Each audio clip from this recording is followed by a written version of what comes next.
Magandang araw po. Ako po si Francesca Sixto, D. Prieto ng Grade 3 Einstein.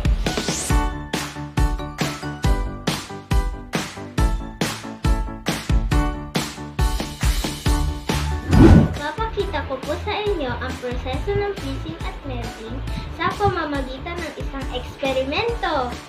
Kakailanganin po natin ng ice cube tray at tubig. Ngayon naman po, lagyan natin ng tubig ang ice cube tray.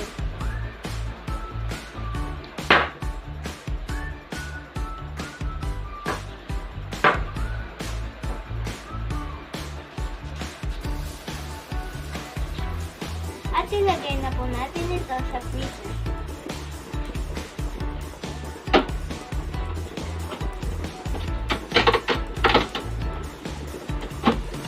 Maghintay po tayo ng ilang oras. Tara, tingnan natin kung ano nangyari sa tubig na nilagay natin sa ref kahapon.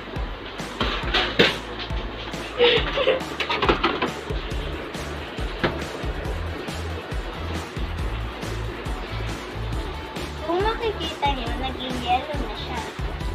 Ang proseso nito ay tinatawag na solidification of freezing. Kapag ang liquid ay nilagay sa mababang temperatura, ito ay titigas. Ngayon naman, titignan natin ang mangyayari kapag tinanggal natin ang solid sa loob ng freezer. Makalipas ang ilang minuto, kung mapapansin nyo, natunaw na ang yelo dahil sa mataas na temperatura.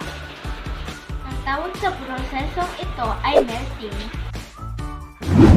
Tandaan, ang liquid ay magiging solid kapag ito ay nilagay sa mababang temperatura. Ito ay tinatawag na solidification of freezing. Kapag mataas ang temperatura, ang solid ay natutunaw. Sana ay nasiyahan kayo sa ating eksperimento sa